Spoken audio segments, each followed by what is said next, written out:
Hello everyone, চলে এসেছি নতুন আরও একটা ব্লগ নিয়ে।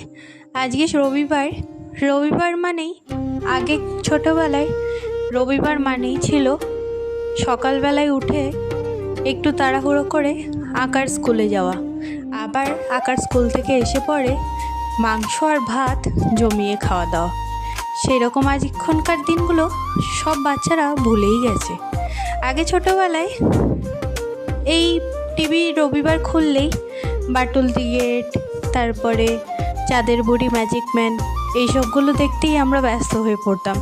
আঁকার স্কুল থেকে ভাবতাম কখন তাড়াতাড়ি বাড়ি ফিরবো। কিন্তু এখনকার দিনের বাচ্চারা এইসব দেখেই না বললেই চলে, ওদের কাছে এইগুলোর কোনো আর মূল্যই নেই। কিন্তু আমাদের জেনারেশন জানে যে এইগুলো কতটা দামি। আজকে রবিবার, আজকে একটুখানি হালকা পাতলা মাছের ঝোল আর একটুখানি লাল শাক ভাজা করছি। লাল শাক আমার সত্যিই ফেভারিট সব শাকের থেকে। অবশ্য আমি সব শাকই খাই, তবে আমার লাল শাকটা সত্যিই ফেভারিট। আজকে এই জামাটা চেঞ্জ করতে দিয়েছিলাম, তো চেঞ্জ করে চলে এসছে, আর কালারটা সত্যিই আমার খুব ফেভারিট। যারা যারা আমার ব্লগ দেখতে ভালোবাসছো অবশ্যই কিন্তু আমাকে পাশে থেকো, আর যারা যারা এখনও আমাকে ফলো করোনি অবশ্যই ফলো করে আমাকে পাশে রাখো। আমার ব্লগ ইউটিউবেও ছাড়া হয়, তো যারা যারা ইউটিউবে সাবস্ক্রাইব করোনি অবশ্যই কিন্তু সাবস্ক্রাইব করো।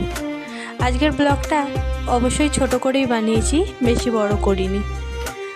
আমায় সবাই অনেক দিন ধরেই বলছে যে চ্যালেঞ্জিং ভিডিও বানা। সত্যি বলতে ডায়েটে থাকি, অত চ্যালেঞ্জ ভিডিও বানালে সত্যিই খেতে হবে, তাই জন্য মাঝে সাঝে দেবো ঠিক করেছি।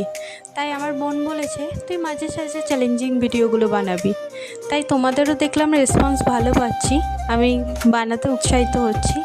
অবশ্যই চ্যালেঞ্জিং ভিডিও নিয়ে আবার আসবো। এই ভিডিওগুলো কেমন লাগছে অবশ্যই কমেন্টে জানাবেন।